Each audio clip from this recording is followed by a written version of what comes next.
गरुडगमन तव चरणकमलमिह मनसि लसतु मम नित्यम् गरुडगमन तव चरणकमलमिह मनसि लसतु मम नित्यम् मनसि लसतु मम नित्यम् मम तापमपाकुरु देवा मम पापमपाकुरु देवा मम तापमपाकुरु देवा मम पापमपाकुरु देवा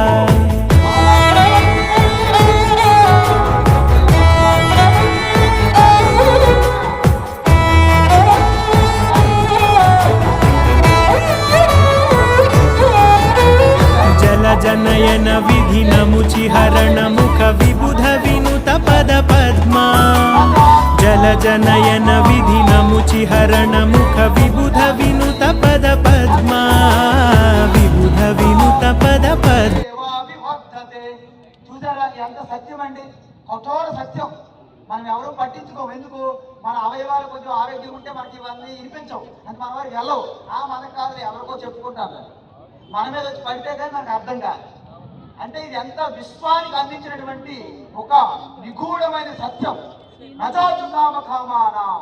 చూడండి, మీకు అశాంతిగా ఉన్న వాళ్ళకి సుఖము భద్రత ఎక్కడ ఉంది? కాబట్టి ఈ విధమైనటువంటి విషయం మీరు తెలుసుకోవాలి, భగవద్గీత పట్టుకోవాలి. భగవద్గీత నేను ఈ మధ్యకాలంలో భగవద్గీత లఘు వ్యాఖ్య రాశాం.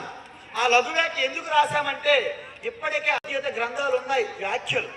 ఇస్కాన్ వాళ్ళు ఒక బుక్ రాశారు, ఇంత పెద్దది ఉంటుంది.